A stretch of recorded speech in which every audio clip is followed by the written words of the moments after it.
Hace 2 semanas atrás iniciamos una serie sobre la justificación por la fe. Gracias, pastor.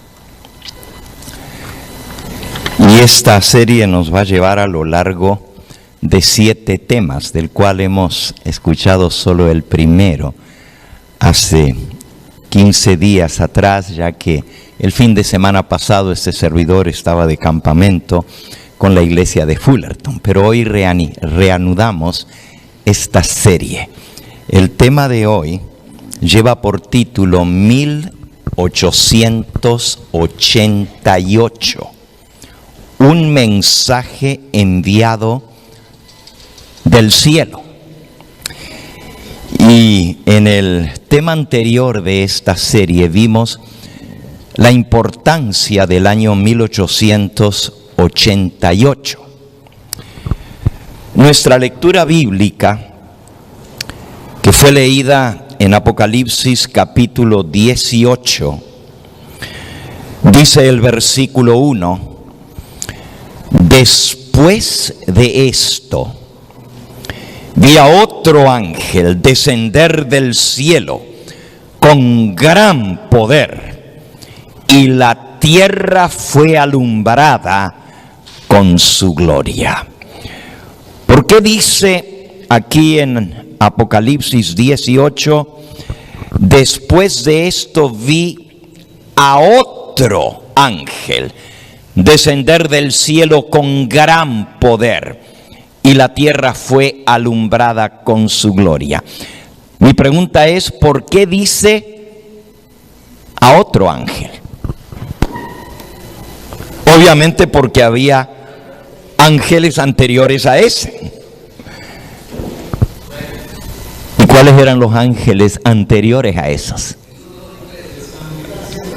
El mensaje del primer ángel, el segundo ángel y el tercer ángel.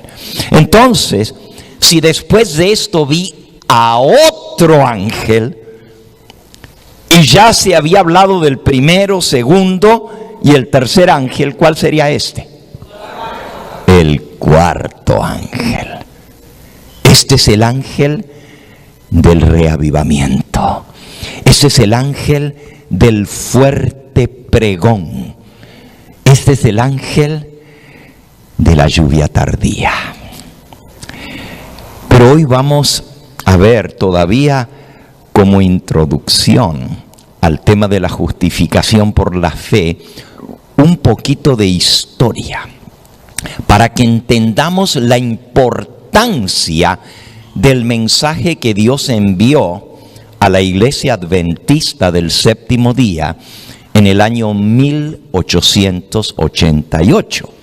Vimos en nuestro tema anterior que las 2 fechas más importantes en la historia de nuestra iglesia son 1844, el origen de nuestra iglesia, y la segunda fecha en importancia históricamente es 1888. Y ahora vamos a poner esa fecha del Congreso de Minneapolis, en el estado de Minnesota, en contexto de lo que estaba sucediendo en ese momento aquí en los Estados Unidos de Norteamérica. En 1888,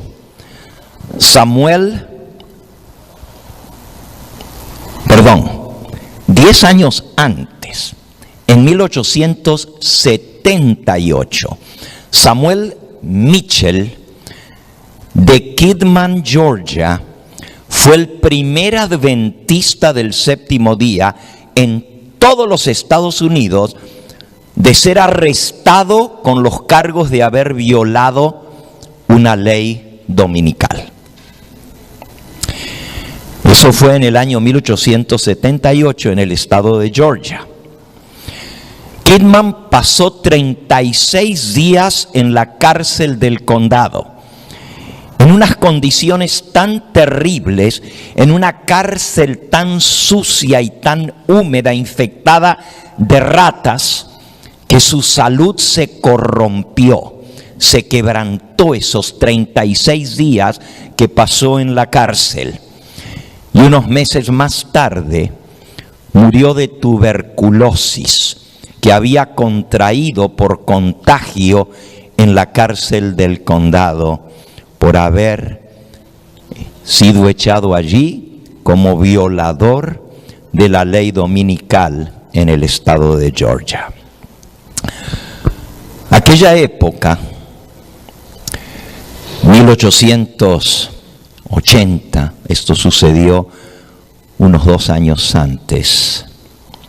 La mayoría de los estados de la Unión Norteamericana tenían leyes dominicales vigentes en sus constituciones estatales. No todos los estados las estaban implementando estrictamente, pero en algunos casos, notablemente en el norte de los Estados Unidos y en el oeste, noroeste, en California y Oregón, los adventistas estaban siendo arrestados uno tras otro. Se trataba su caso en la corte e inmediatamente eran dejados libres cuando se veía que era por razones religiosas.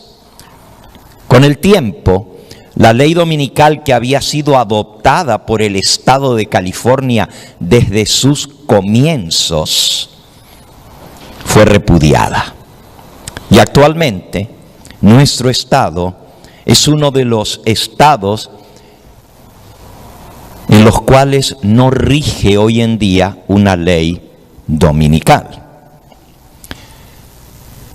Sin embargo, el sur de los Estados Unidos es una historia completamente distinta. En el sur, las cosas eran muy distintas cuando el hermano Mitchell fue enviado a la cárcel. El estado de Georgia tenía una ley dominical muy estricta. El estado de Arkansas tenía una ley dominical que incluía una cláusula de excepción y estaban exentos de la ley dominical los adventistas y los judíos. Pero el estado de Tennessee fue particularmente un estado muy duro con respecto a la ley dominical, y especialmente contra los adventistas.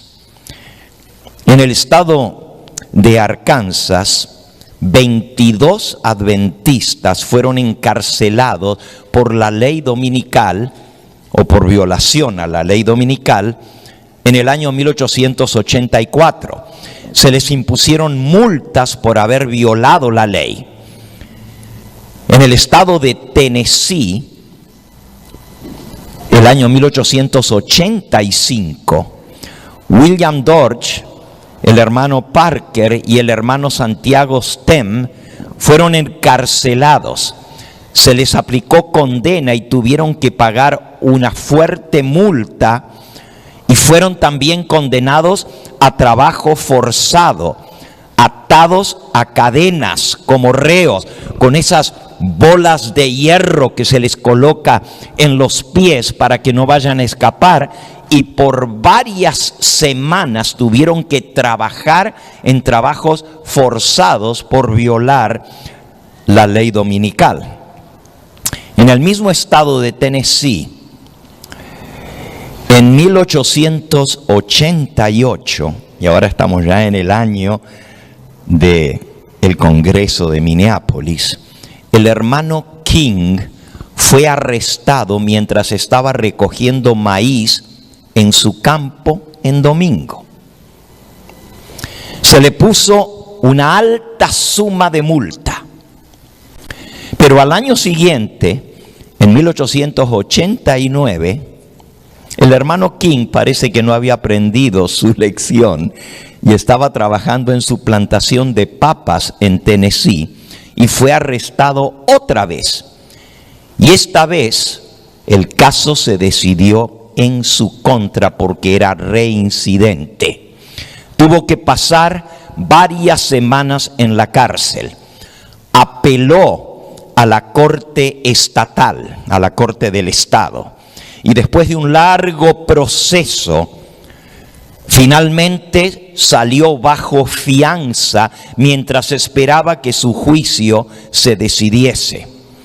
Eventualmente llegó la fecha, en 1889,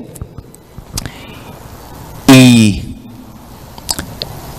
la corte estatal se pronunció en contra de el hermano King. Fue algo muy difícil y él decidió apelar a la Corte Suprema de los Estados Unidos de Norteamérica.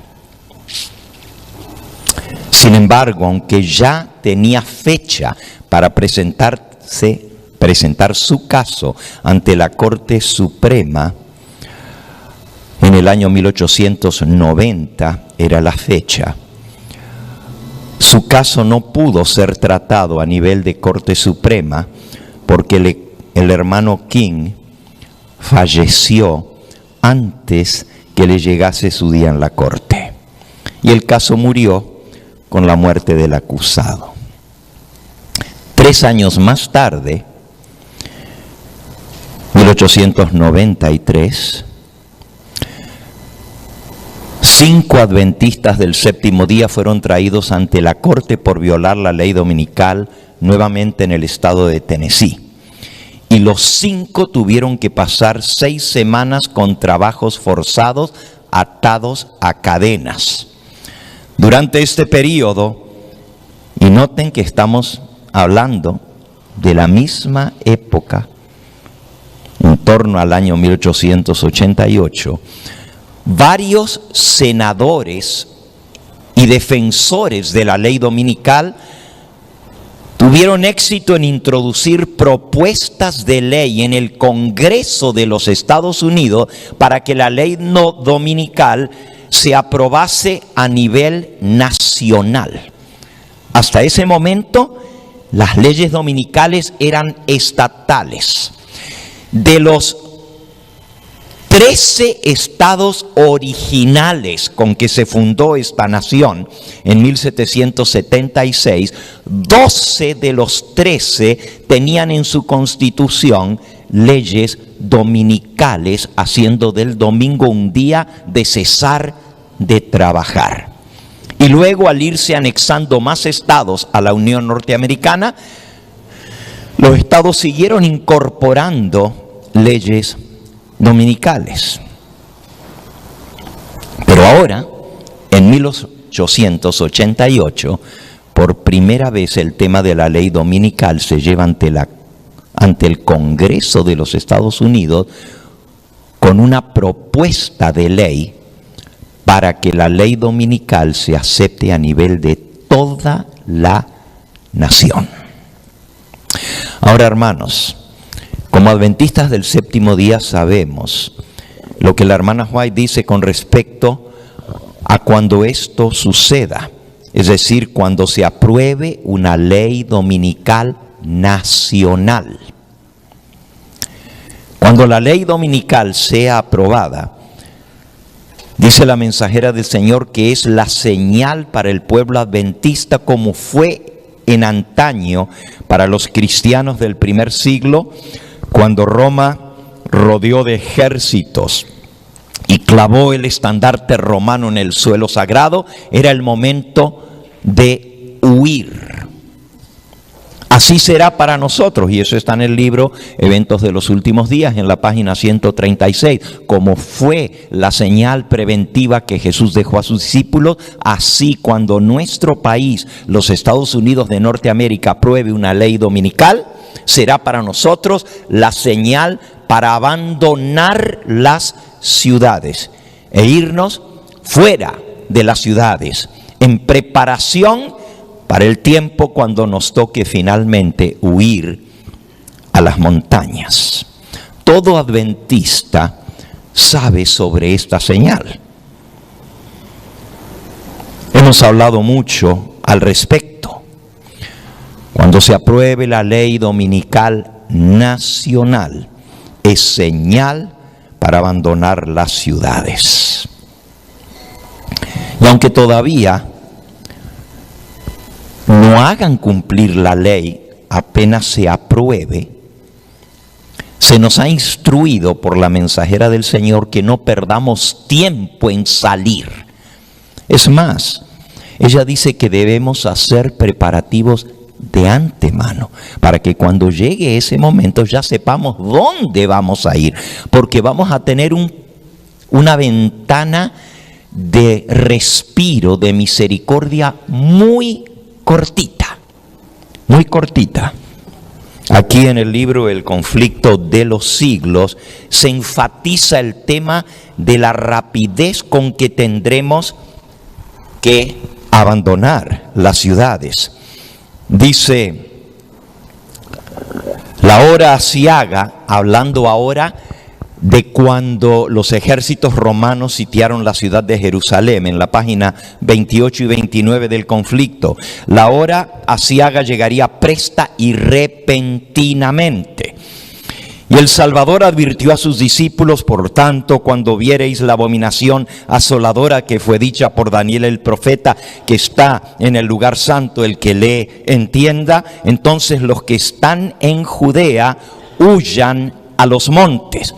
Y entonces Elena de White comenta: tan pronto como los estandartes del ejército romano idólatra fuesen clavados en el suelo sagrado, los creyentes en Cristo debían huir a los montes y hacerlo de inmediato. Al ver la señal preventiva, todos los que quisieran escapar debían hacerlo sin tardar. Noten las veces que enfatiza la premura. Vendrá en forma repentina y luego dice, tenían que salir de inmediato, hacerlo sin tardar. Tanto en la tierra de Judea como en la propia ciudad de Jerusalén, el aviso de la fuga debía ser aprovechado en el acto. Todo el que se hallase en aquel instante en el tejado de su casa no debía entrar en ella ni para tomar consigo los más valiosos tesoros. Los que trabajaran en el campo y en los viñedos no debían perder tiempo en volver ni siquiera a recoger su túnica que se hubiesen quitado para aguantar el calor del día. Todos debían marcharse sin tardar si no querían verse envueltos en la ruina general. Así que esto es muy importante y el Señor Jesús nos advierte. Todos nosotros sabemos que Mateo 24 es una profecía con doble cumplimiento. Y este no es mi tema el día de hoy, la ley dominical. Tendremos tiempo de hablar de esto nuevamente y de hablar las cosas que están sucediendo a nivel mundial que se perfilan y se enfilan hacia esto nuevamente. Mi tema de hoy tiene que ver con la justificación por la fe, pero estamos contando un poquito de historia para que entendamos lo importante de este mensaje en este momento. Jesús en Mateo 24 declara: todo esto será principio de dolores. Por tanto, cuando veáis en el lugar santo la abominación desoladora de que habló el profeta Daniel, el que lee entienda, entonces los que estén en Judea huyan a los montes, el que esté en la azotea no descienda para tomar algo de su casa, el que esté en el campo no vuelva atrás para tomar su capa, mas ay de las que están encintas y de las que crían en aquellos días. Orad pues que vuestra huida no sea en invierno ni en sábado, porque habrá entonces gran tribulación, cual no lo ha habido desde el principio del mundo hasta ahora, ni lo habrá. Y si aquellos días no fuesen acortados, nadie sería salvo, mas por causa de los escogidos aquellos días serán acortados. Entonces si algunos dijere, mirad aquí está el Cristo, mirad allí está, no lo creáis, porque se levantarán falsos cristos y falsos profetas que harán grandes señales y prodigios de tal manera que engañarán, si fuera posible, aún a los escogidos. Ya os lo he dicho antes, y si os dijeren, mirad, está en el desierto, no salgáis, o mirad, están los aposentos, no lo creáis, porque como el relámpago que sale desde el oriente y se muestra hasta el occidente, así también será la venida del Hijo del Hombre. Así que esta admonición de Jesús sobre la abominación desoladora de que habló el profeta Daniel está en el contexto de las señales justo antes de la aparición de Cristo en las nubes del cielo. Y va a tener otro cumplimiento.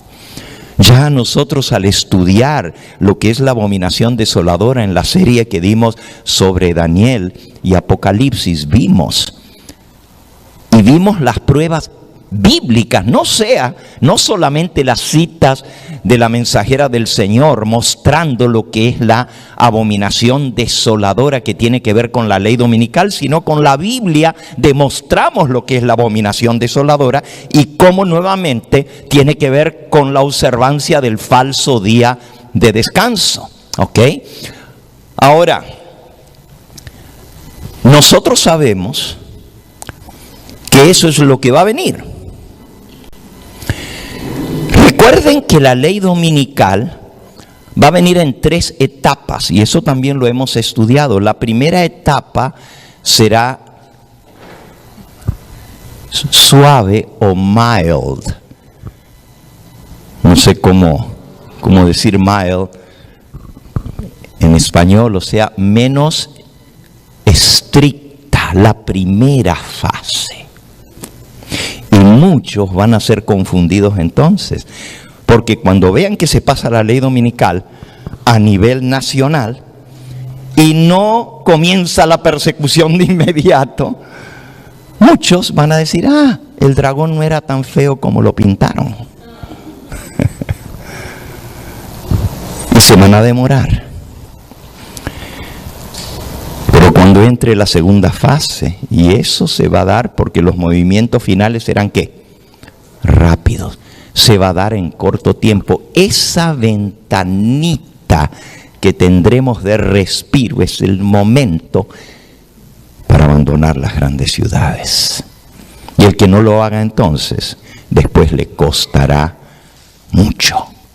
Y tendrá que irse con lo opuesto, con una mano atrás y otra adelante.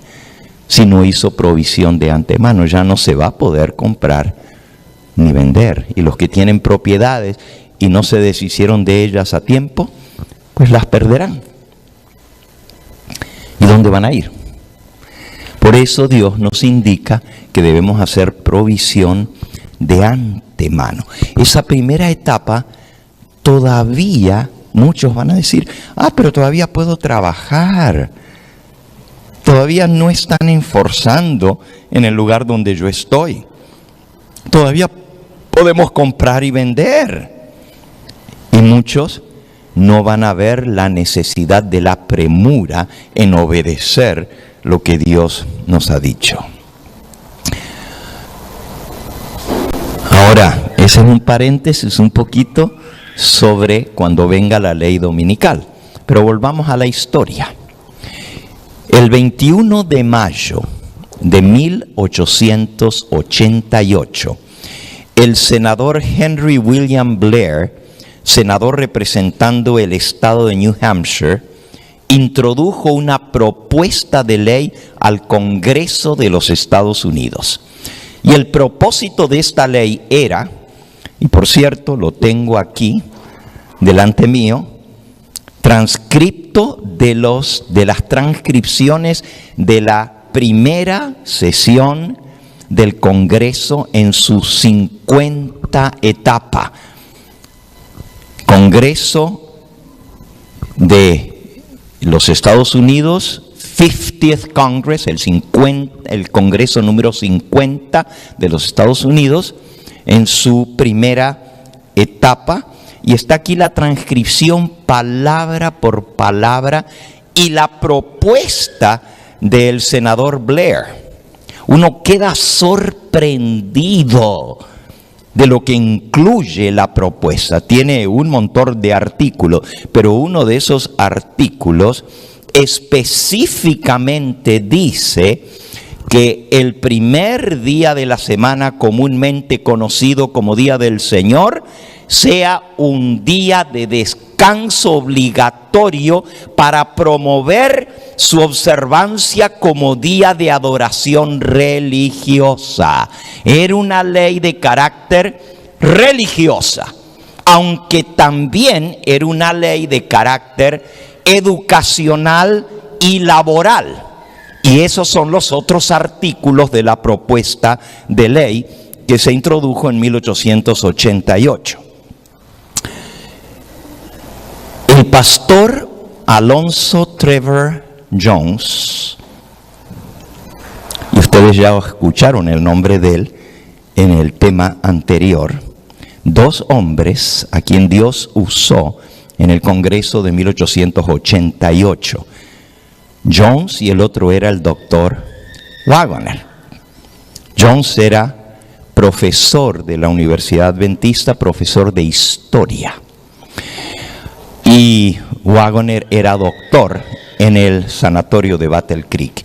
Y entre estos dos hombres fueron los que trajeron el mensaje que fue enviado del cielo para preparar a la iglesia y eventualmente, a través del testimonio de ellos al mundo, sobre lo que venía inminente en ese momento.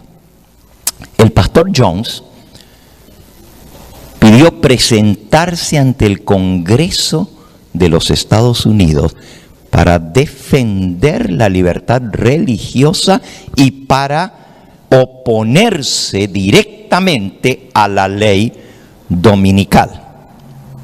Después de entrevistarse con él y preguntarle varias cosas antes de darle la audiencia, porque resulta que ya se había presentado un pastor bautista del séptimo día, el pastor Lewis, y él había apelado a que esta ley pues no era justa porque pues no estaban siendo tomados en cuenta los que guardaban el sábado. Pero en lugar de atacar la ley dominical en sus raíces, porque era una violación de la Constitución de los Estados Unidos, el pastor Lewis pidió que se hiciera una excepción para los bautistas del séptimo día. Y concedió que la ley era buena para la sociedad. El pastor Jones se presentó y en las entrevistas previas a su presentación ante el Congreso, le dijeron, pero ya nosotros tuvimos un ministro bautista del séptimo día que vino aquí y él aceptó y nosotros estamos dispuestos a hacerles una concesión a los adventistas también. Y el pastor dijo, no, yo quiero mi día en la corte. Porque yo no estoy de acuerdo con lo que el pastor Lewis, el bautista del séptimo día, presentó ante este Congreso. Y ahí está toda esa entrevista, palabra por palabra. Es interesantísimo leerlo. Interesantísimo. Finalmente, cuando le pidieron cuáles eran las bases que él iba a presentar, él presentó 3 bases distintas. Y la primera de esas era que él se oponía en absoluto y en su totalidad a la ley dominical porque era una violación de la Constitución de los Estados Unidos. Y luego otras 2 más que eran tan fuertes como la primera, las razones. Finalmente se le dio su día en la corte, pero le dieron 1 hora para presentar su argumento. Él pidió que le dieran un día para prepararse, porque había venido cuando él se dio cuenta que la estaban llevando ya para votar. Él se presentó y pidió la audiencia antes que se llevara a votación la ley. Y el que lo entrevistó en nombre del Congreso le dijo, nosotros ya hemos tratado esto, ya hemos escuchado discusiones y la ley se va a votar hoy. Y él le dijo, no, yo necesito presentar mi causa. Y finalmente le dijeron, bueno, lo vas a hacer ahora mismo. Y él dijo, no, yo necesito tiempo, porque yo me entero de esto, que ya lo iban a llevar ante la corte, y yo necesito prepararme. Le dijeron, ¿y tú quién eres? Bueno, yo represento a los adventistas del séptimo día, y explicó quiénes eran los adventistas, un pueblo mucho más numeroso y mucho más conocido a nivel mundial que los bautistas del séptimo día. Pero aparte de eso, él dijo, yo soy profesor de historia del colegio de Battle Creek, que prepara médicos, prepara enfermeras, prepara pastores. Yo soy profesor de historia. Y el congresista Blair, que era el que estaba empujando para que la ley se pasara de una sola vez, le dijo, bueno, pues si tú eres profesor de historia, porque el segundo argumento de él era mostrar con la historia por qué la ley era unconstitutional, o sea, contra la Constitución. Históricamente iba a demostrar que eso era malo. Y le dijeron, pues si tú eres profesor de historia, tú te conoces esos argumentos muy fácil, así que puedes presentar tu defensa ahora. Él les dijo, no, denme un tiempito para prepararme, tengo documentos que yo no tengo conmigo aquí, porque el caso era, va ante la corte y le dice, ok, te vamos a dar el tiempo ahora, tienes una hora.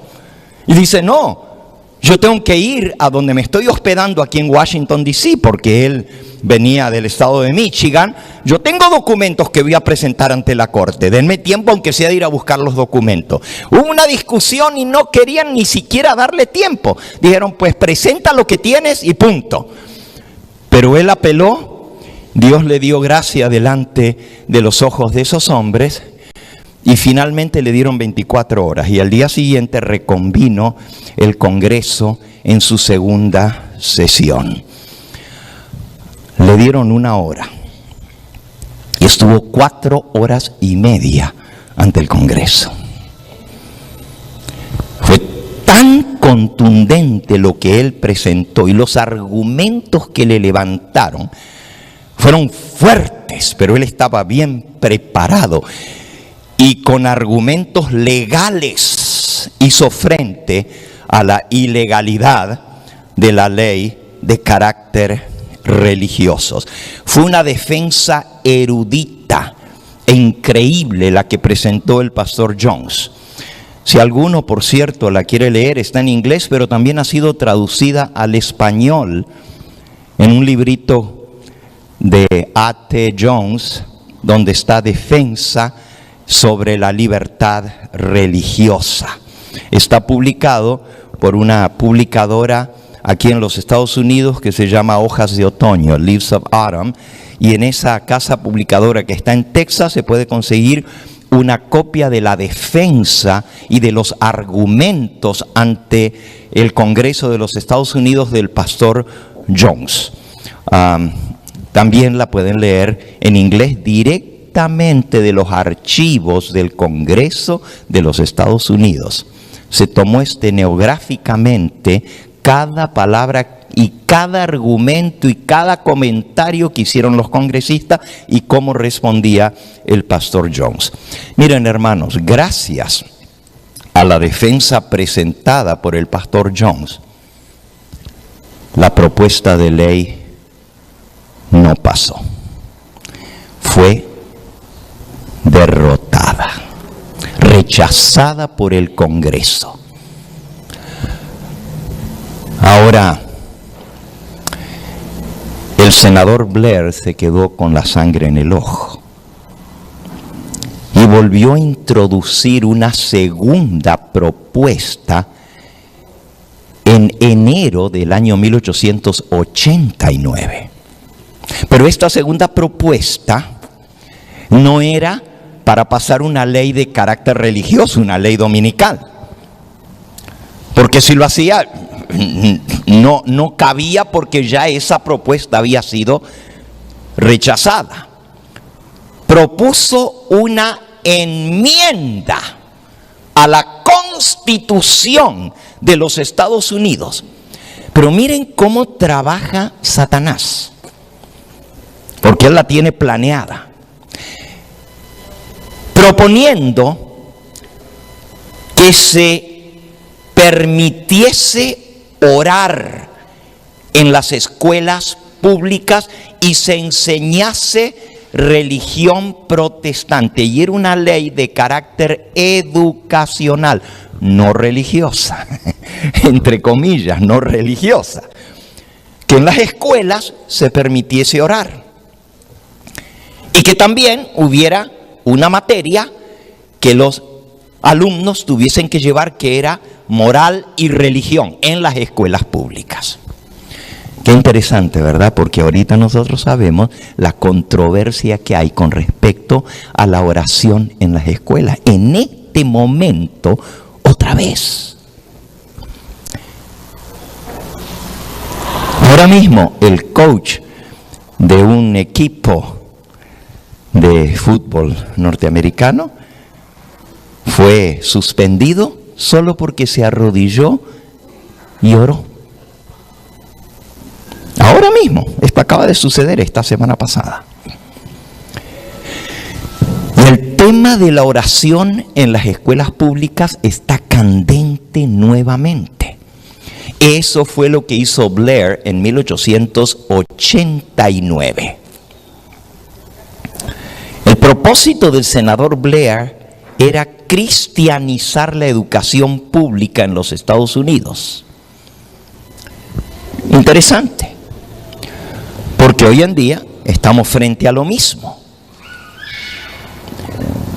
Los adventistas tenemos que conocer la historia del pasado para tener los ojos abiertos con lo que se viene y lo que esto significa. Muchos no saben que el pastor Jones se volvió a presentar ante el Congreso en 1889. Los argumentos allí fueron tremendos nuevamente.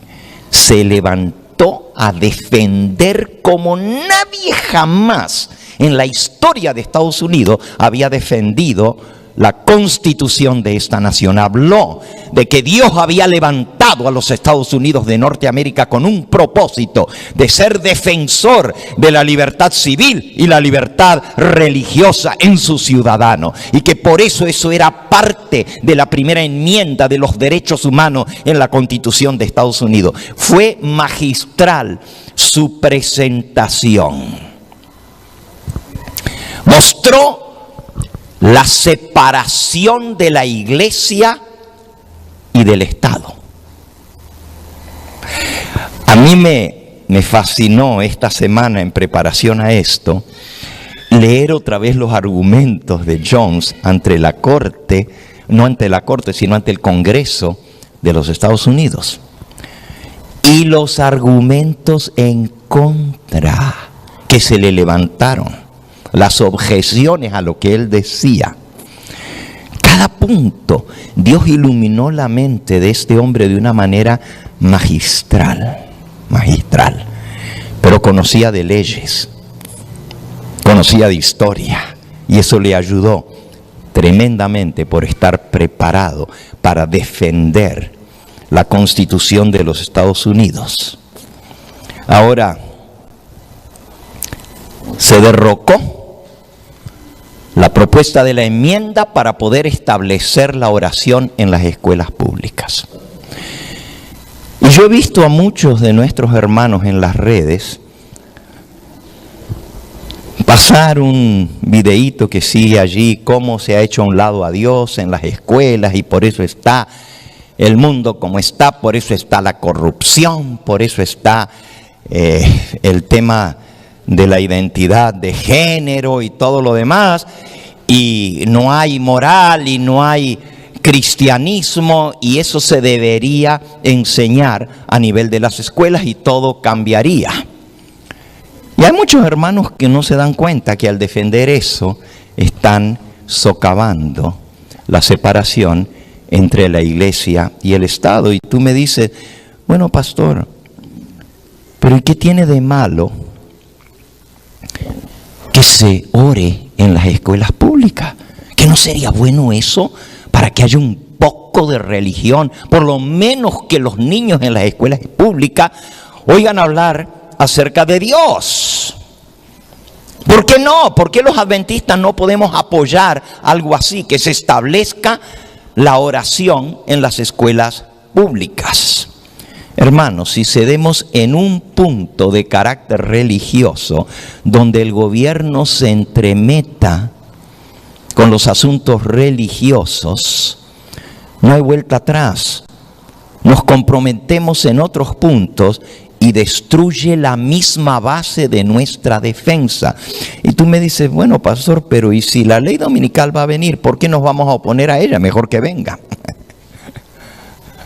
La mensajera del Señor nos dice que debemos defender la libertad que Dios nos dio a través de la organización de esta nación y su constitución, que es un ejemplo para el resto del mundo mientras podamos. Lo que va a venir, pero no por eso nosotros vamos a ser como los obreros que se pusieron a dormir esperando que viniese el mal y no hicieron nada. Ella tiene todo un capítulo de cómo debemos defender la libertad religiosa de la cual todavía nosotros gozamos.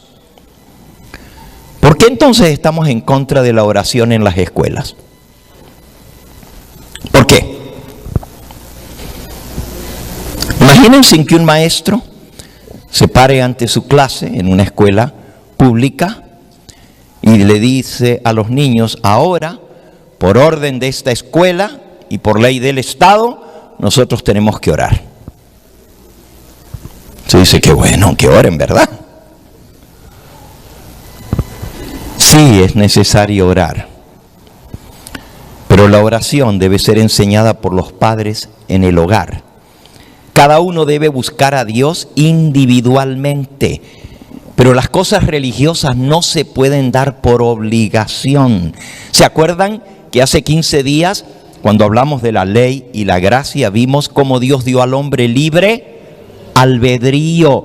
Y nada que sea de carácter religioso puede ser impuesto por la fuerza. La religión nunca es genuina cuando es obligada. No es válida cuando se hace por la fuerza. Dios no acepta ni siquiera una oración que yo la tengo que hacer porque tengo que hacerla, porque estoy obligado a orar. Esa oración no sirva. Y por cierto, esto te afecta a ti y me afecta a mí también, hermano. Cuando tú vienes a la iglesia, si no te unes a la oración que se hace desde aquí el frente, tú no estás orando. No importa todo lo que se ore en la iglesia, la oración tiene que salir de tu corazón para con Dios. De nada sirve que de aquí adelante se diga vamos a postrarnos para orar, hermanos, si tú no te postras de tu propia voluntad y elevas tu corazón a Dios. Si tú no estás unido a esa oración que se está expresando, de nada te sirve.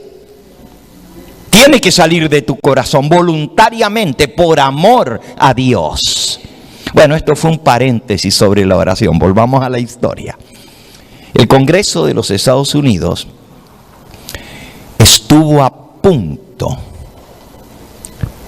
de pasar una ley dominical y luego de meterse con la Constitución para enmendar sus principios. Y en ambas ocasiones Dios usó a un miembro de una iglesia poco conocida en aquel entonces, porque todavía no teníamos todas las instituciones que tenemos hoy en día, Loma Linda, University y todos los demás, donde hoy en día el pueblo adventista es más conocido aquí en los Estados Unidos que en aquella época. El hospital de Battle Creek era un hospital reconocido, pero se acababa de abrir hace unos años atrás. No tenía la fama que llegó a tener después de 1888. Y los adventistas del séptimo día éramos un pueblo oscuro, discriminado.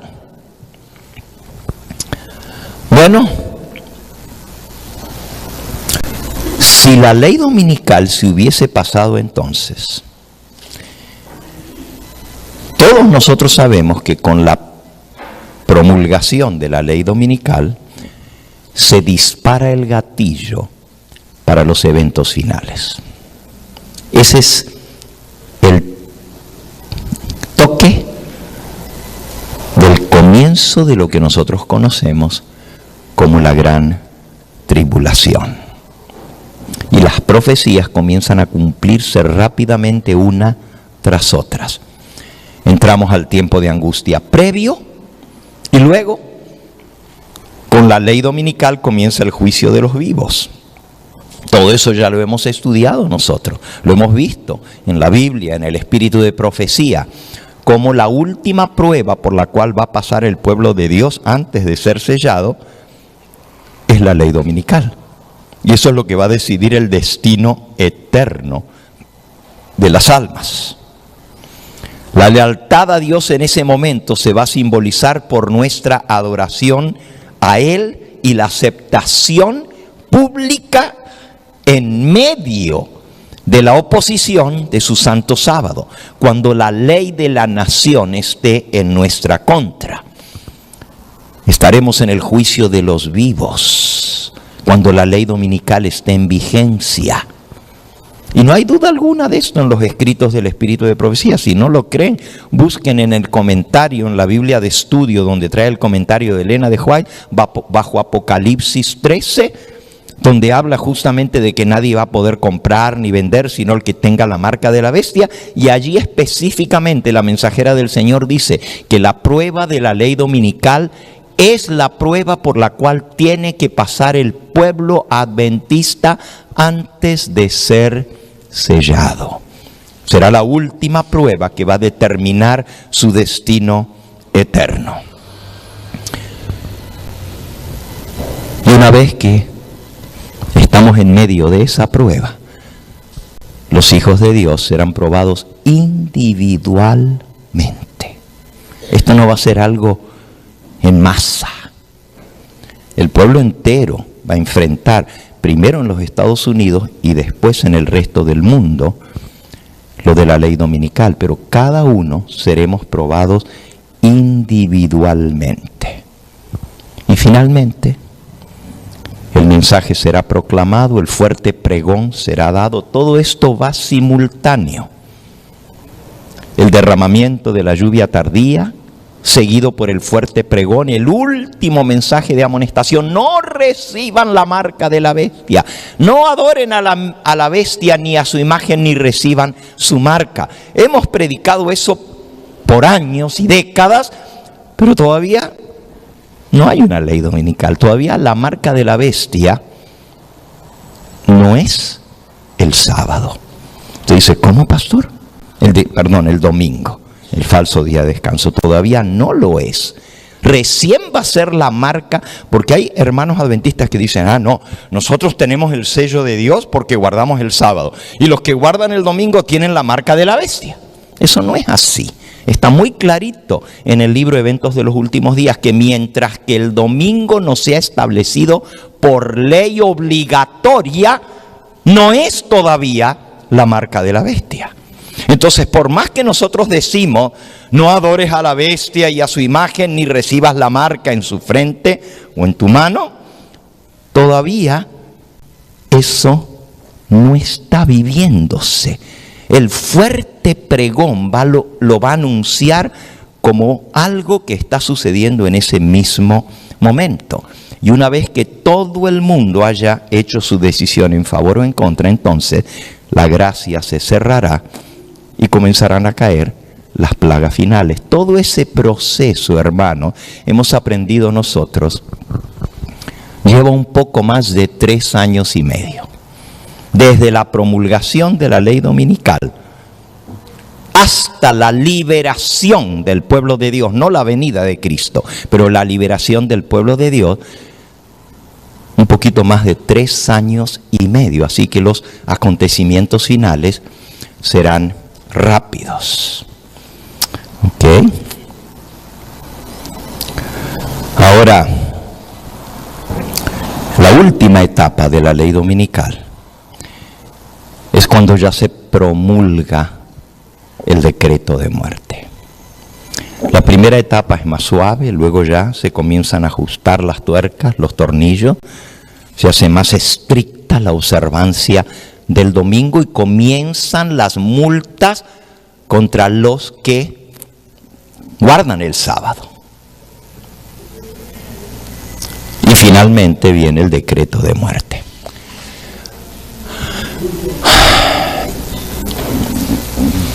Para la tercera etapa no tenemos que hacer ningún tipo de provisión, ni siquiera alimento. Tendremos que huir a las montañas, a los lugares inhóspitos de la tierra y ser protegidos mientras pasa la indignación. En ese momento los ángeles de Dios traerán el alimento a los hijos de Dios, como lo hicieron los cuervos en el caso de Elías.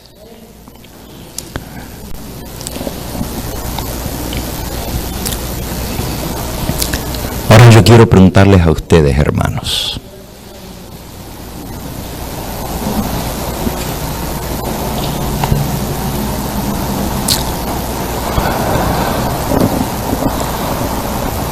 cuando esto venga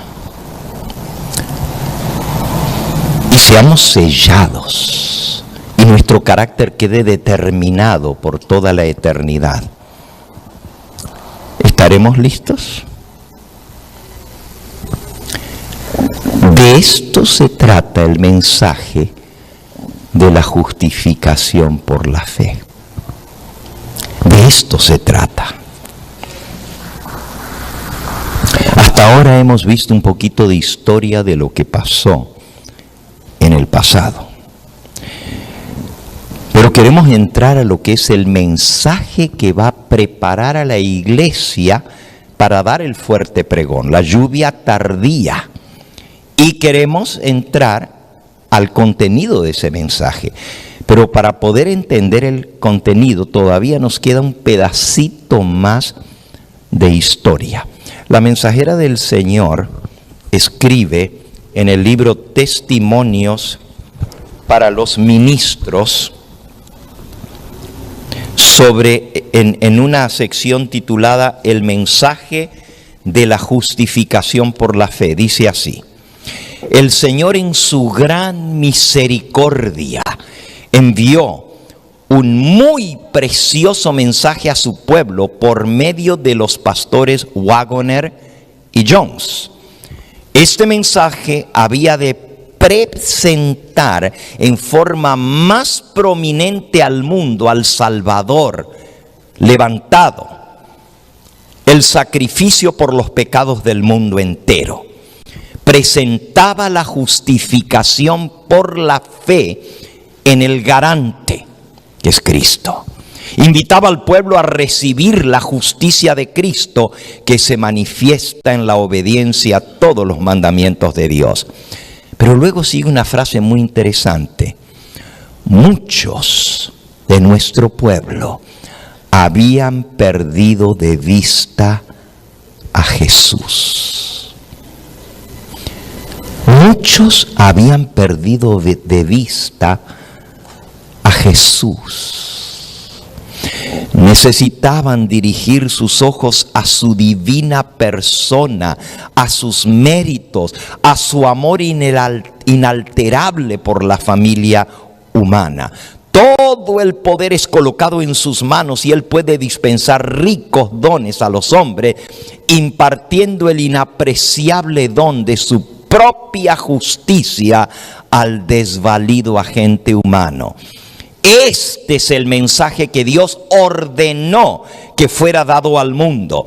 Este es el mensaje del tercer ángel en verdad, que ha de ser proclamado en alta voz y acompañado por el derramamiento de su espíritu en gran medida.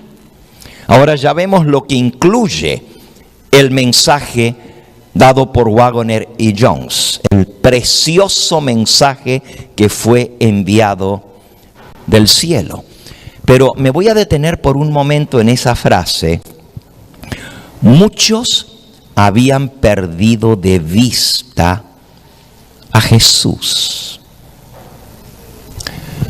A ver, para ponerlo en su contexto, otra vez tenemos que hacer un poquito de historia.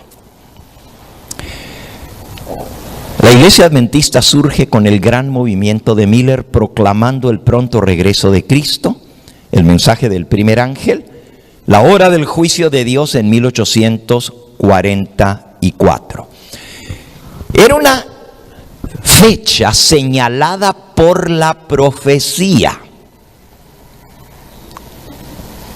Hay muchos que dicen, no, los adventistas comenzaron mal, porque comenzaron poniendo una fecha para la venida de Cristo y no se cumplió. Y si un movimiento comienza mal, pues va a terminar mal también. Fallaron de entrada. Realmente, el surgimiento de la Iglesia Adventista es un cumplimiento de la profecía. La Iglesia surge en el momento exacto que la profecía lo señalaba. ¿Hasta cuándo la verdad será restaurada? ¿Hasta cuándo la verdad que fue pisoteada y echada por tierra y el santuario que fue hecho a un lado será restaurado? Y la respuesta era hasta 2300 tardes y mañanas y el santuario será purificado. Se proclamó la fecha como la purificación del santuario. Pero cuando llegó la fecha y Cristo no vino, eso se conoce como el gran chasco. Ahora, no me voy a detener, pero la gran mayoría de la gente que se había unido al movimiento adventista antes de 1844 abandonaron el movimiento. Quedó un remanente, y ese remanente dijo, no es cierto que la profecía falló. Decir que la profecía falló es decir que la Biblia falló, es decir que Dios falló. Pero hemos estudiado y la fecha está correcta. ¿Qué fue lo que falló? Si Cristo no vino, obviamente algo pasó. Y se pusieron a estudiar el tema. Y como resultado, ya al día siguiente, después del chasco, tenían la respuesta. ¿Cuál era el santuario que había de ser purificado? Y cuando comprendieron la verdad del santuario, que tenía que ser purificado, una gama de verdades afloraron.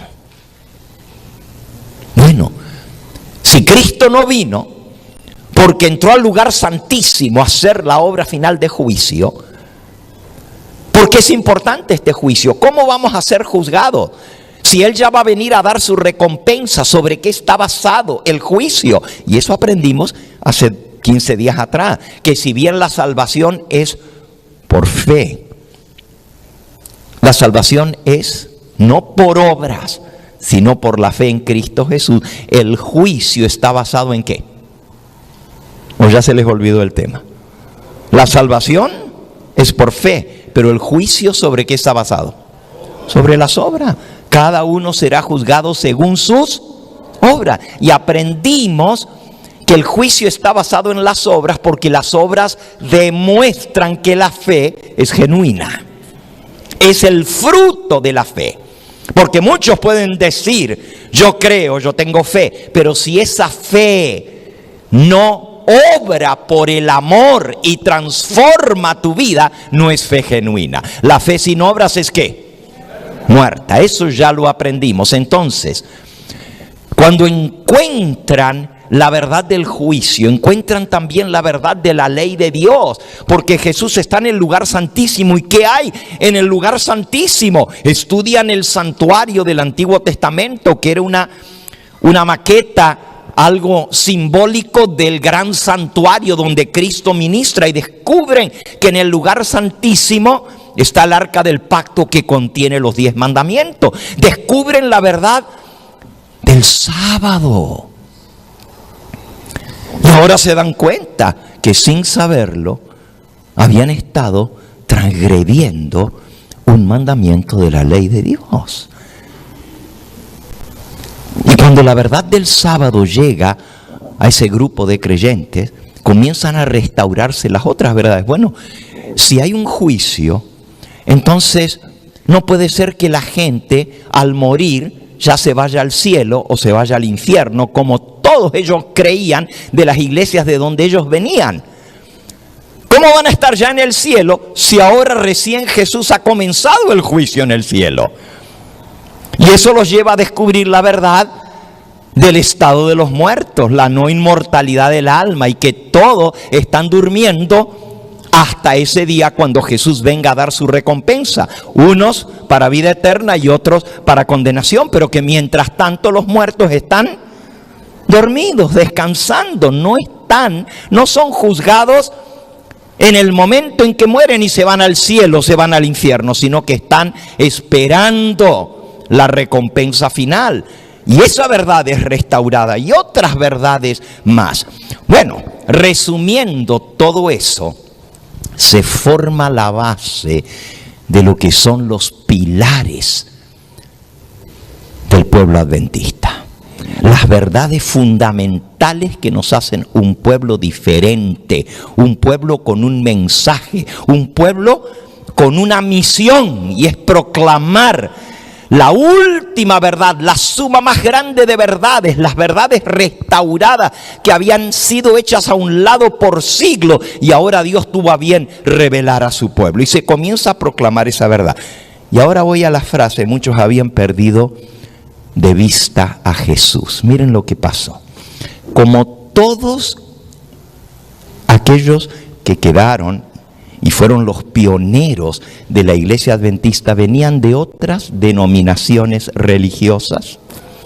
El mismo Guillermo Miller había sido un pastor bautista. El pastor Jaime White era de la Conexión Cristiana, que hoy en día es la iglesia presbiteriana. Elena de White venía de la iglesia metodista. Había anglicanos, había episcopales, había de todas las denominaciones cristianas, hasta pastores luteranos. Los luteranos, al igual que todas las demás iglesias reformadas, habían sido campeones en el mensaje de justificación por la fe, desde Martín Lutero en adelante. Entonces se daba por sentado que la justificación por la fe era una base fundamental, que no hay salvación fuera de Cristo.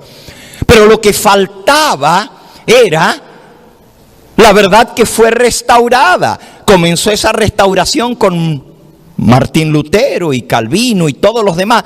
Pero ahora la verdad que necesitaba ser completada en los creyentes que esperaban la venida del Señor Jesús era la verdad de que la ley de Dios está vigente todavía, la verdad del santo sábado, el estado de los muertos, la verdad del juicio, la verdad de la reforma pro salud y otras verdades que forman el fundamento del pueblo adventista. Todos ellos eran creyentes en la salvación en Cristo.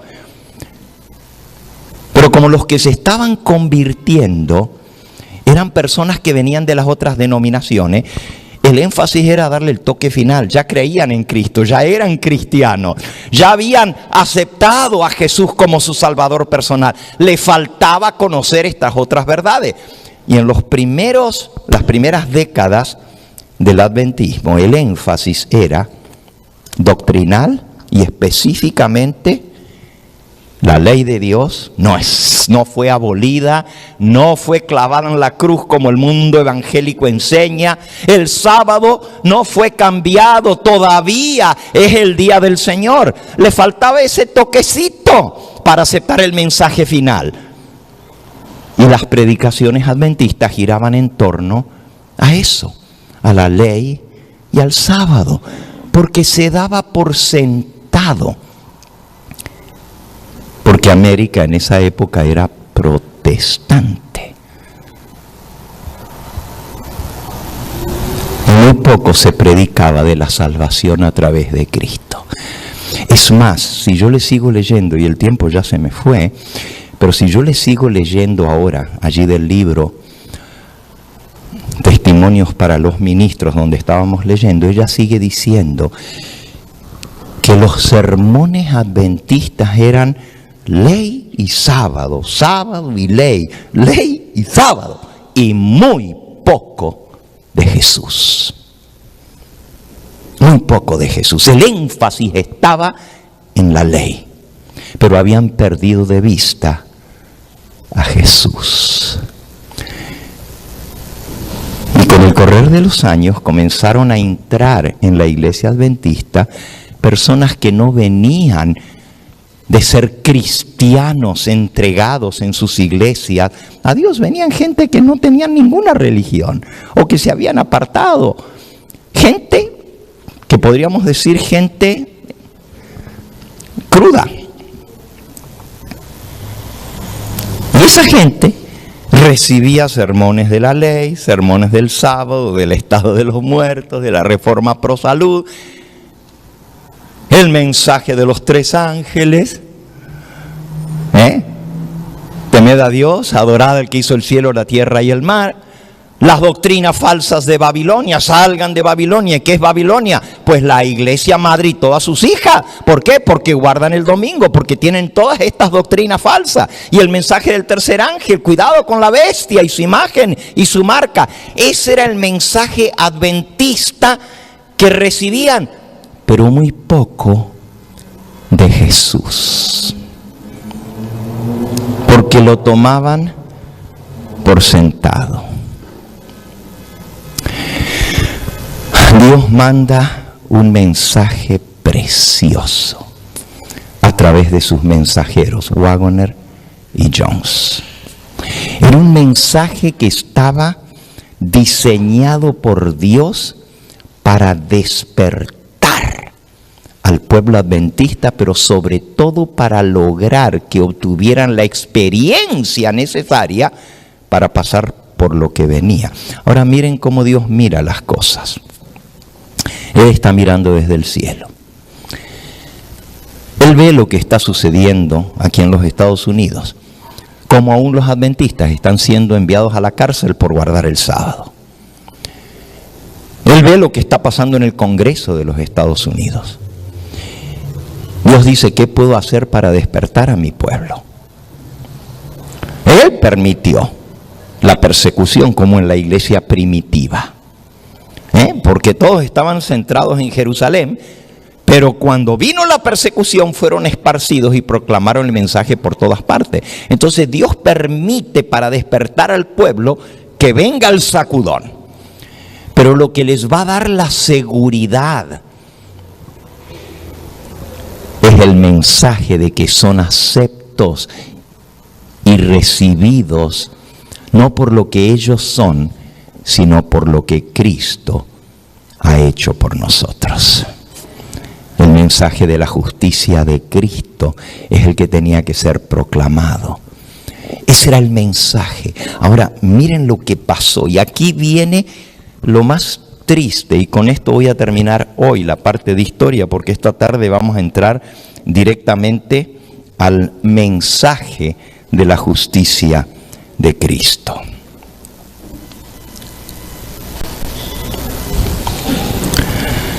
Ahora, esto va a ser muy difícil de entender y aceptar. ¿Podrán ustedes creer lo que les voy a decir ahora? Que el plan de Dios, el plan original de Dios, era que Cristo viniese antes del año 1900. Usted dice, eso suena raro. Aquí estamos ya después del 2000. 100 años atrás era el plan de Dios que Cristo viniera en la última década del siglo XIX. Y algunos pueden decir, bueno, si Dios sabe todas las cosas, ¿cómo usted va a decir esto, pastor? ¿Acaso Dios se equivoca? La mensajera del Señor tiene citas donde ella dice que no era el plan de Dios que el pueblo de Dios pasase tantos años aquí en esta tierra. El plan de Dios era que Él hubiese venido hace mucho tiempo, escribió. Escuchen lo que ella dijo en el año 1900.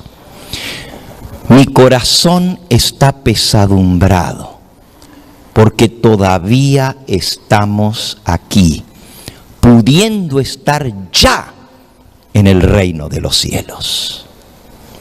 ¿Y qué fue lo que pasó? Porque parecía que todo estaba preparado. Si hasta la ley dominical ya estaba en el Congreso, si hasta los adventistas ya estaban siendo perseguidos y echados en la cárcel, ya vimos esa parte de la historia.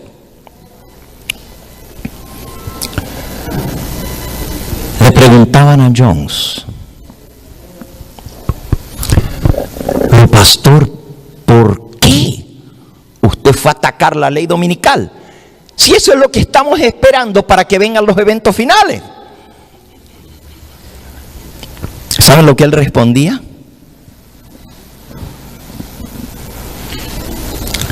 Si la ley dominical se hubiera aprobado,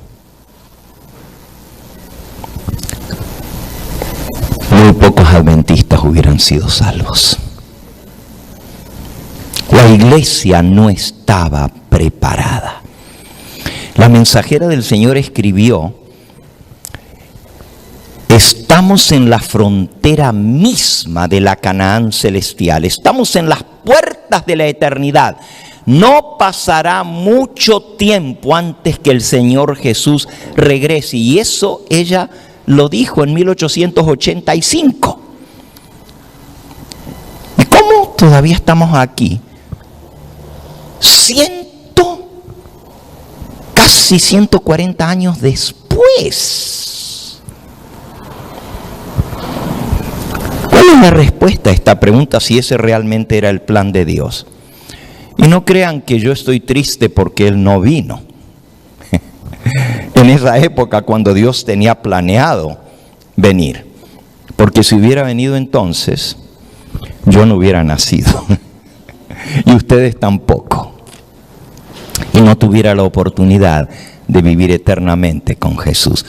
Doy gracias a Dios que Él no vino cuando Él tenía planeado venir. Se dice, ¿cómo? ¿Los planes de Dios cambian? Escuchen. Hay un plan siniestro de Satanás para que nosotros no entremos en la tierra prometida. Y si bien es cierto que si Jesús hubiera venido hace 120 años atrás,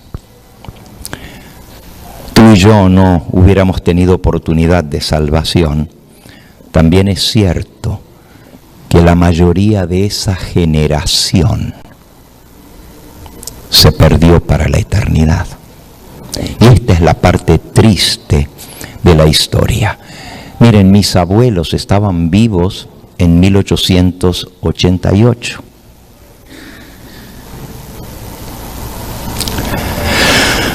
Y Jesús no vino.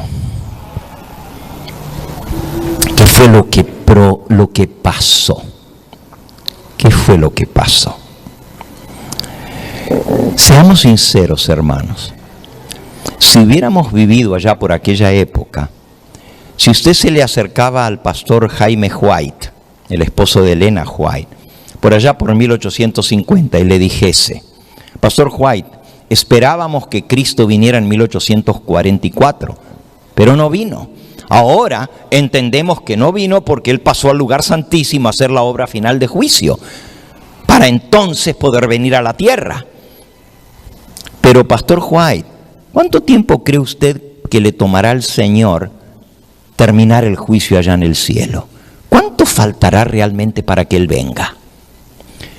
Yo estoy seguro que el pastor White, porque tengo una cita donde él lo dice, hubiese respondido: hermanos, no falta mucho tiempo. Muy pronto el Señor vendrá. ¿Saben hasta lo que él dijo? No creo que lleguemos al año 1870, dijo él. Él no era profeta, era esposo de la profeta. No va a pasar tanto tiempo, dijo él. Y sin embargo pasó. Y si hubiéramos vivido a principios de este siglo y le hubiéramos preguntado al pastor Daniel, presidente de la Asociación General, Pastor Daniel, el Señor Jesús no vino como se le esperaba en la última década del siglo pasado, como la mensajera del Señor dijo que Él podría venir. ¿Cree usted que todavía falta mucho? Y el pastor Daniel hubiera dicho, como lo escribió, oh no, mi hermano, el Señor viene pronto. Yo no creo que ni siquiera llegaremos a terminar la primera década de este nuevo siglo. Eso lo escribió Daniel. Increíble. Pero Jesús no vino. Y cuando se desató la Primera Guerra Mundial, en 1914, ¿saben ustedes que muchos adventistas creían que ese era el fin del mundo? Era la primera vez en la historia que todas las naciones del globo estaban envueltas en una guerra mundial. Muchos adventistas pensaron que era el fin, pero Jesús no vino. Y si tú le preguntabas a mi papá, también fue pastor adventista, ¿usted cree que el Señor Jesús va a venir en sus días? Claro que va a venir en nuestros días. Y Jesús no vino. Y yo me acuerdo, cuando estábamos allá en la Universidad Adventista, y vino como un reavivamiento entre los jóvenes. Y nosotros decíamos, ni vamos a tener tiempo de casarnos, porque ya el Señor Jesús viene. Yo no solo me casé y tuve hijos, sino que ahora tengo nietos. ¿Por qué Jesús se ha demorado tanto tiempo? ¿Qué es lo que pasó? Y tiene que ver con el año 1888. Miren, ¿qué fue lo que pasó? Jesús miraba desde el cielo esta iglesia y Él veía que todo estaba alineado para los acontecimientos finales. La ley dominical a punto de ser aprobada, y miraba la condición deplorable, triste de su iglesia, y en su amor y en su misericordia Jesús dice, les voy a mandar un mensaje a este pueblo que realmente lo necesita para despertarse. El mensaje que va a hacer posible que esta iglesia cumpla con su cometido. Ese es el mensaje que Él envió, que iba a preparar a la iglesia para el derramamiento de la lluvia tardía, el mensaje de la justicia de Cristo. Ese era el mensaje que la iglesia necesitamos. Ya leímos en qué consiste, pero esta tarde lo vamos a desglosar. Ahora, ¿qué fue lo que pasó? ¿Qué fue lo que sucedió? ¿Por qué Jesús no vino? La carta del 24 de enero de 1892, 4 años y 2 meses, o 1 mes y medio, porque el Congreso en Minneapolis, Minnesota, fue a mediados de octubre del 1888, es decir, 4 años y 1 mes y medio después, la mensajera del Señor dice esto: el Señor me ha instruido que les diga que la terrible experiencia que sucedió en la conferencia de Minneapolis es uno de los capítulos más tristes de toda la historia de los creyentes en la verdad presente. Carta del 24 de enero de 1892. 4 años después de ese evento, La hermana White dice que Dios le dijo que lo que había pasado en Minneapolis es uno de los capítulos más tristes de nuestra historia. ¿Por qué? Bueno, en 1893, un año después de esta carta, en una reunión que el pastor Jones estaba predicando en el estado de Nueva York, la congregación estaba reunida. Había más de 3,000 personas presentes. Y se tomó nota de lo que él predicó en forma estenográficamente. Les voy a leer un pedacito de la predicación del pastor Jones. Hermanos, ¿cuándo fue que la lluvia tardía y el fuerte pregón del mensaje del tercer ángel, de acuerdo con el testimonio que Dios nos ha dado y de acuerdo a las Escrituras, comenzó a caer? ¿Cuándo fue que nos dimos cuenta que esta es la enseñanza de la justicia de Cristo? El tema de la justificación por la fe.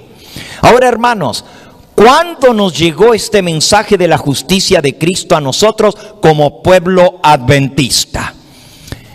Y la estenógrafa que tomó nota de la predicación puso entre paréntesis, 1 o 2 de la audiencia responden, hace 3 o 4 años atrás. A lo que el pastor Jones pregunta, 3 o 4, sean específicos. Y la congregación ahora a coro responde, hace 4 años. Eso fue en el año 1893, en enero de 1893. 4 años y 2 meses. Sí, responde el pastor John, hace 4 años que Dios nos mandó este mensaje. ¿Y dónde fue que Dios nos mandó este mensaje? Y la congregación responde a coro, en Minneapolis. Y ahora el pastor Jones dice, todo eso está en los documentos de 1888. Un libro o una compilación de documentos que se publicó a los 100 años de 1888, o sea, en 1988. Y aquí está esto que estoy leyendo. El pastor John dice, ¿y qué fue lo que nuestros hermanos rechazaron en Minneapolis? Y alguien en la congregación responde en voz alta, la lluvia tardía. Y el pastor Jones dice, ¿qué era el mensaje que Dios nos envió en Minneapolis? El testimonio del espíritu de profecía nos ha dicho claramente. Y la hermana White, hermanos, estaba sentada en la plataforma cuando Jones estaba predicando. Estaba al frente, detrás de él. Y el pastor Jones dice, el testimonio del espíritu de profecía nos ha dicho claramente que lo que nuestros hermanos rechazaron en Minneapolis fue el derramamiento del Espíritu Santo, la lluvia tardía. Comenzaron a caer las primeras gotas de esta lluvia, los chubascos, pero fue detenida. ¿Qué fue lo que nuestros hermanos en posiciones de autoridad rechazaron en Minneapolis? La lluvia tardía. El pastor Jones, delante de Elena de White, dijo estas palabras. Y hermanos, si él hubiera estado diciendo algo que no era cierto, ella se hubiera parado y lo hubiera corregido, porque muchas veces lo hacía. Así como hizo una vez en Battle Creek, cuando un graduado de teología de la universidad o del colegio allí en Battle Creek se paró y dijo, hermanos, pónganse en pie. Y eso está en el libro Mensajes Selectos. Hermanos, pónganse en pie y vamos a orar. Y la hermana White estaba allí sentada detrás. Y eso lo pueden leer en Mensajes Selectos. Ella le dijo, pastor, arrodíllese. Esa es la posición correcta de adorar a Dios, de rodillas. Y luego lo agarró a solas y le dijo, ¿de qué te sirvieron los 4 años de teología si no sabes que delante del Dios del cielo hay que arrodillarse en la iglesia? en el libro Mensajes Selectos, tomo 1. Ella corregía. Era la mensajera del Señor. Ella no corrigió al pastor Jones, al contrario. ¿Saben ustedes que Waggoner y Jones comenzaron a visitar las iglesias a predicar este mensaje? El Señor le mostró a su mensajera que Dios, Jesús y el Espíritu Santo habían descendido en Minneapolis para dar este mensaje a través del pastor Waggoner y Jones. Y ella aceptó este mensaje de la justicia de Cristo con todo su corazón y comenzó también ella a proclamarlo. Pero ahora vamos a terminar la historia. Los hermanos dirigentes, en su gran mayoría, se levantaron contra la predicación de este mensaje y bloquearon la predicación. No querían que Waggoner y Jones predicaran este mensaje. Waggoner y Jones iban porque eran invitados de una iglesia a otra a predicar, pero los dirigentes comenzaron a bloquearlos para que no fuesen a predicar este mensaje. Hermanos, fue algo tremendo lo que sucedió. Escribieron cartas contra Waggoner y Jones. Y cuando Elena de White vio que se estaban oponiendo a Waggoner y Jones y a su mensaje, ella suspendió todo lo que tenía que hacer.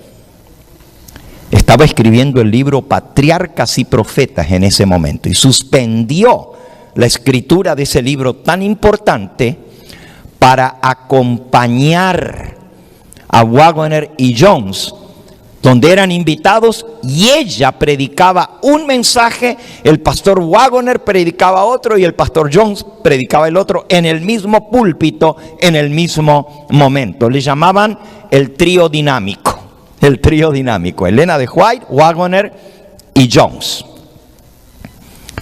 Ahora, los hermanos estaban aceptando ese mensaje con todo su corazón. Decían amén, y el Espíritu Santo se derramaba en esas reuniones. Pero los hermanos dirigentes se levantaron en contra. No solamente le prohibieron a Waggoner y a Jones ir a predicar. ¿Saben lo que hicieron? Tomaron una decisión de enviar a Elena de White a Australia. Desterrarla al lugar más lejos que podían pensar, para quitar su influencia de lo que estaba sucediendo en ese momento. Pasó 10 años ella en Australia. Y esto es parte de la historia de nuestra iglesia. Claro, ella hizo mucha obra de bien en Australia, ayudó a levantar y a establecer la obra sobre una plataforma firme. Pero Dios le mostró cuando iba en el barco a Australia que no era la voluntad de Él, que ella hubiera aceptado la decisión de la Asociación General de mandarla a Australia. Ella se había sometido porque estaba acostumbrada a trabajar en armonía con los dirigentes. Pero Dios le mostró en visión que no era su voluntad. Y a pesar de eso, Dios sacó algo muy bueno de la visita de ella. Carta 2 de 1892. Nunca antes he visto entre nuestro pueblo una determinación tan fuerte y una negación tan persistente a aceptar y recibir la luz que Dios manifestó en Minneapolis. No puedo creer que el pueblo de Dios se afirmó para rechazar la luz que venía del cielo. Carta 22 de 1892. Nuestros hermanos dirigentes no sabían o no quisieron aceptar que Dios había enviado a estos dos pastores jóvenes a traer un mensaje especial a través de ellos. Los trataron con ridículo y rechazo. Escuchen esta carta. Sería número 6, 1892 también. Nuestros hermanos dirigentes dijeron: esto es pura excitación, no es el Espíritu Santo, no son los chaparrones de la lluvia tardía que están cayendo del cielo.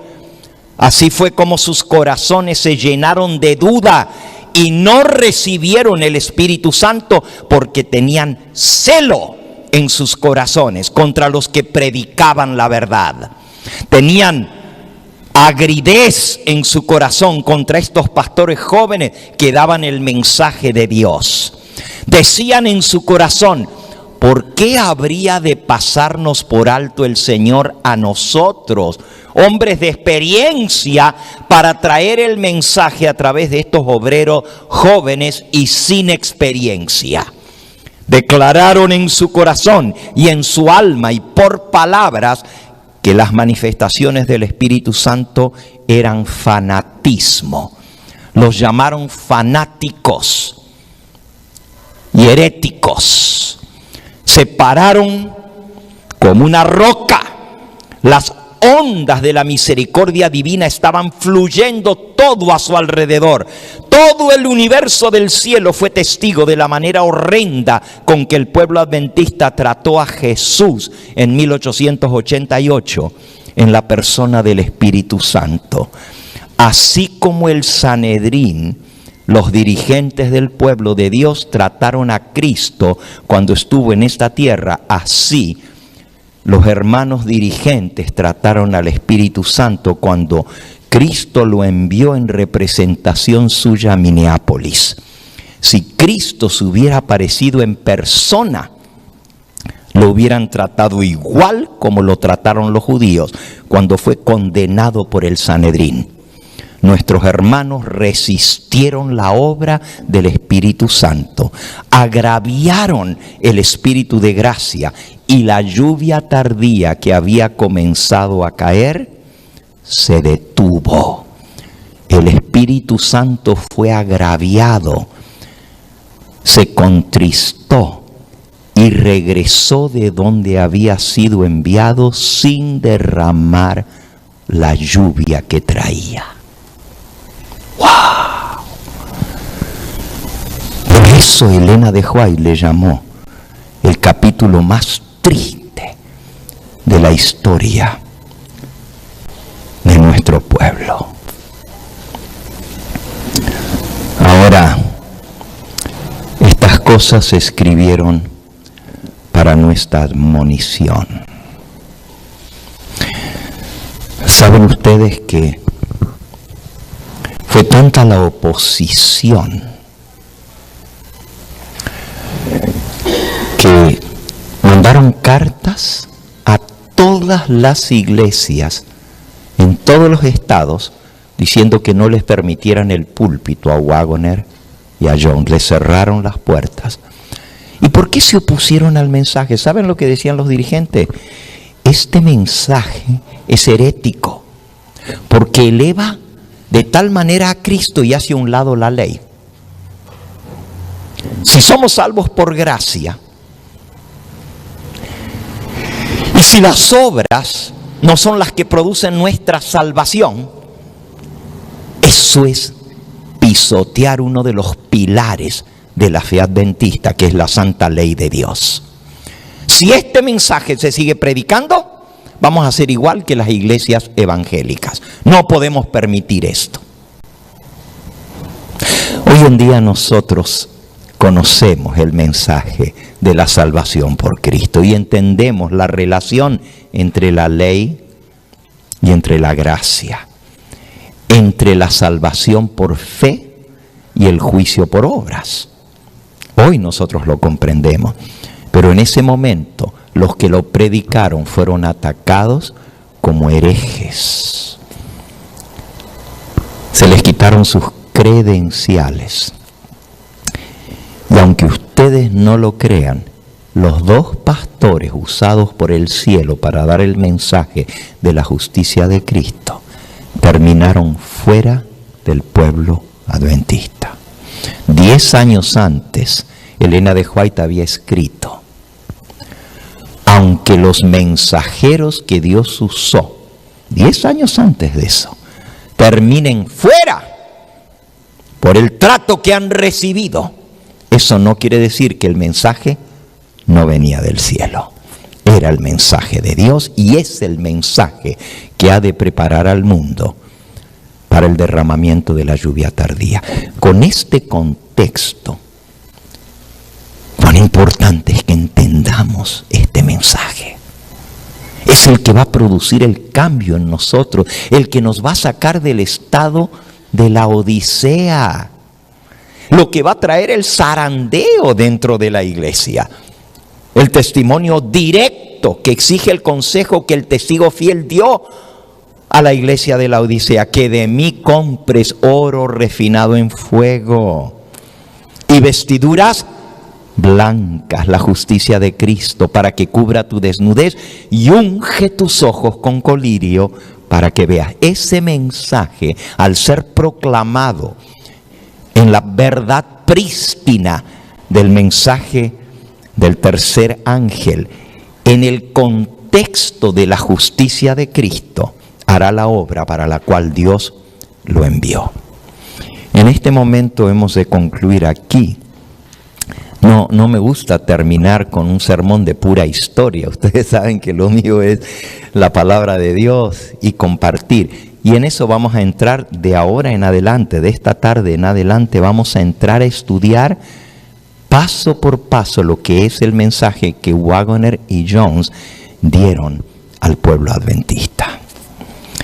Y ustedes ya vieron la importancia, porque esto puede traer, no es que puede, va a traer el reavivamiento si lo aceptamos, que nuestra iglesia necesita.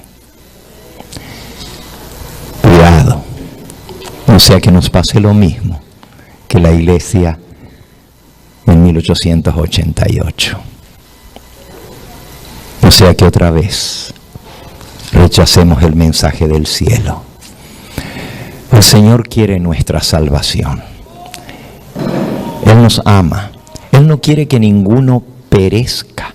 Y termino con una cita aquí del conflicto de los siglos, poniendo en perspectiva la parte histórica que vimos hoy.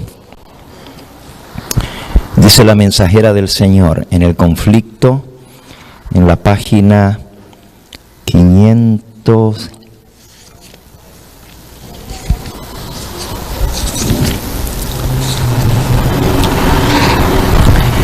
Dice: si todos hubiesen trabajado unidos en la obra después de pasar 1844, proclamando en el poder del Espíritu Santo el mensaje del tercer ángel, el Señor hubiera actuado poderosamente por los esfuerzos del pueblo adventista. Raudales de luz habrían sido derramados sobre el mundo. Años haría que los habitantes de la tierra hubieran sido avisados. La obra final se habría consumado y Cristo ya habría venido para redimir a su pueblo. Eso lo escribió en el conflicto de los siglos, que se publicó en 1888. ¿Ok? No era la voluntad de Dios que Israel peregrinase durante 40 años en el desierto.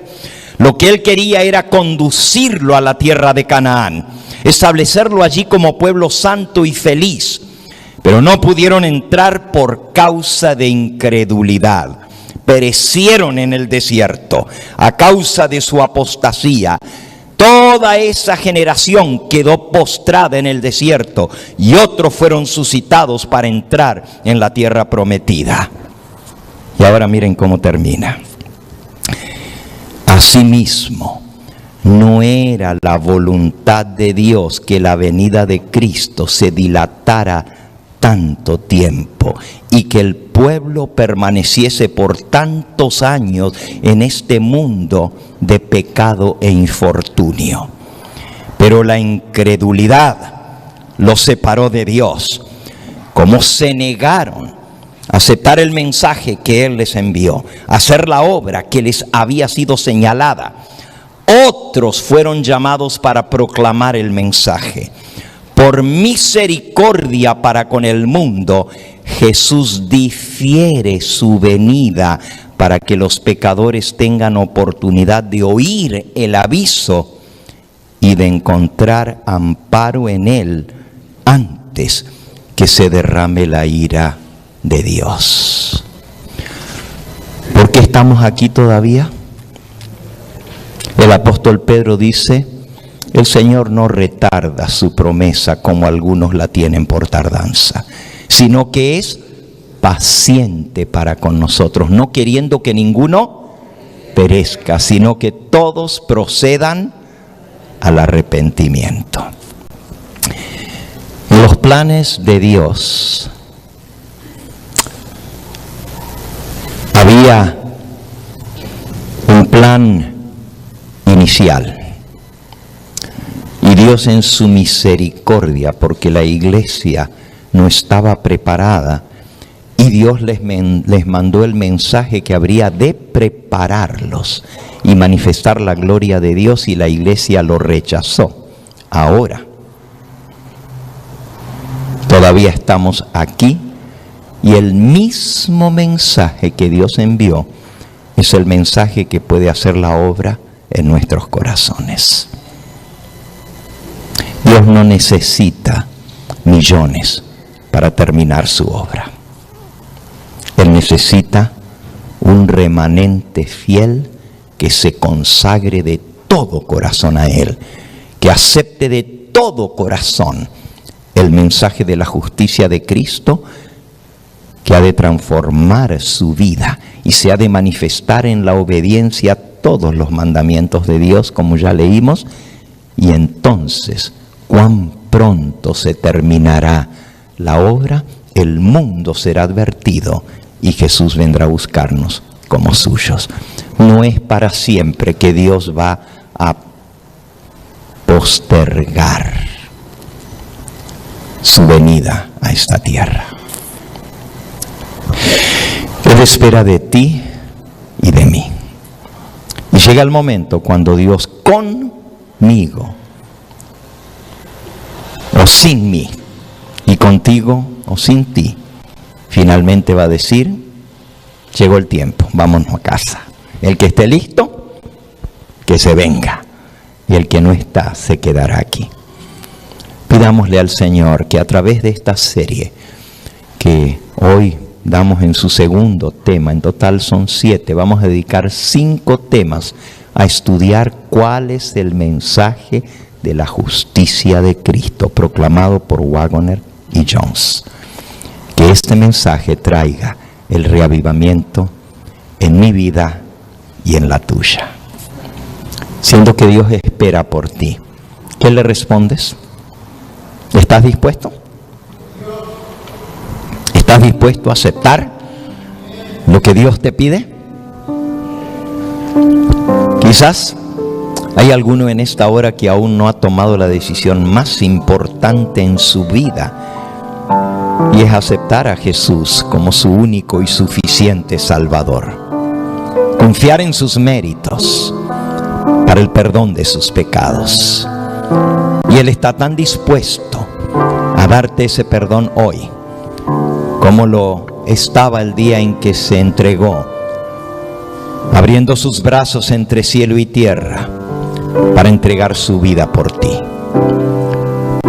Hoy te llama y hoy te dice: tú me perteneces, eres mío, eres mía, yo te redimí con su sangre. ¿Quieres aceptar ese llamado del Señor? Quizás hay alguien aquí que todavía no ha sellado su pacto con Jesús. A través del bautismo, Él dijo: el que creyere y fuere bautizado será ¿qué? Salvo. ¿Hay alguno aquí que quiere decir: Pastor Gambetta, ore por mí? Yo sé que tengo que tomar esa decisión y quiero hacerlo sabiendo lo que estoy haciendo, en plena certeza de fe, aceptando el ofrecimiento que Jesús me hace de perdón y salvación. Hay alguien aquí que aún no ha tomado el paso del bautismo, a quien Dios ha traído el día de hoy aquí. Quiere decir, yo soy esa alma, pastor, ore por mí. Yo quiero recibir al Señor Jesús. ¿Quieres levantar tu mano allí en el lugar donde estás si aún no has tomado el paso del bautismo? Amén. El Señor te bendiga, mi hermana. Alabado sea su nombre. ¿Alguien más? Allí donde estás, levanta tu mano. Quiero orar por ti.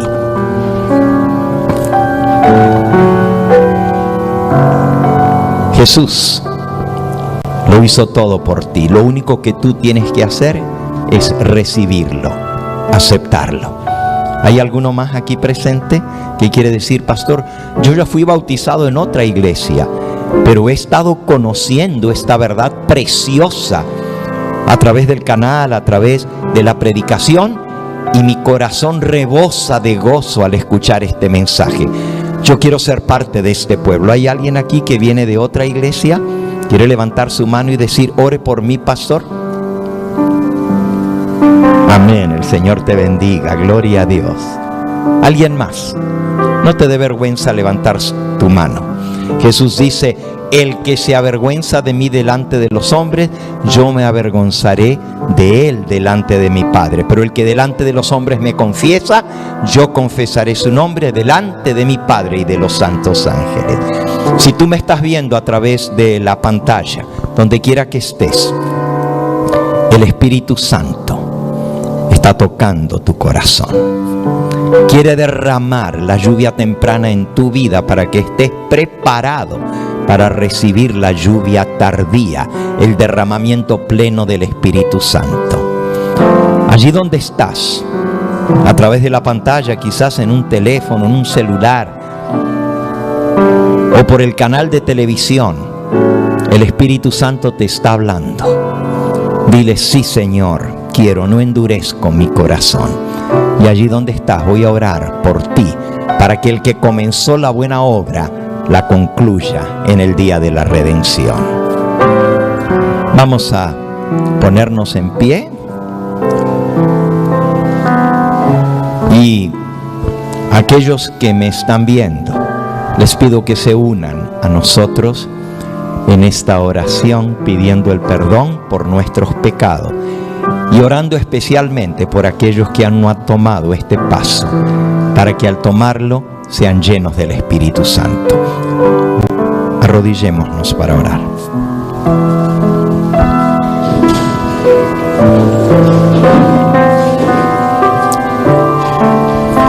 Amante Padre y Dios nuestro, bendito y glorificado sea tu nombre. Señor, hoy tú nos has hablado, así como siempre lo haces, a través de tu palabra, pero hoy también a través de tu providencia en la historia, de la manera como tú has actuado en el pasado entre tu pueblo. Nos damos cuenta, Señor, que tú eres un Dios maravilloso en misericordia. Y has tenido paciencia de este pueblo que tú levantaste para proclamar el último mensaje de amonestación al planeta Tierra. Ten misericordia de nosotros, Señor. Hoy hemos venido reconociendo que somos duros de corazón, que tantas veces tú nos has hablado, pero nuestra tibieza espiritual ha impedido que el Espíritu Santo haga la obra completa en nuestros corazones, porque no ha habido una entrega completa de nuestro ser a ti. Tuviste, Señor, las manos que se levantaron, y muchas otras que a través de los medios de comunicación están tomando la decisión hoy de seguirte de todo corazón. Derrama tu Espíritu Santo en sus corazones y séllalos para el día de la redención. Y a nosotros, que ya tomamos esta decisión en el pasado, confírmanos y enséñanos tu mensaje, para que este mensaje venido del cielo, este mensaje que tú enviaste por tus mensajeros, hoy también resuene en nuestros corazones y en nuestros labios, para poder exaltar a Jesús, su preciosa justicia, y para que nos lleve a confiar plenamente en ti, para lograr la victoria a través de Cristo Jesús. Gracias por escuchar nuestra oración. Oramos en el nombre precioso de aquel que tiene toda la justicia, aquel que tiene todas las virtudes, aquel a quien queremos exaltar y glorificar, porque entendemos, Señor, que el mensaje de la justicia echa por tierra el orgullo humano, para reconocer que solo en ti somos completos. En ese nombre precioso de Jesús te lo suplicamos.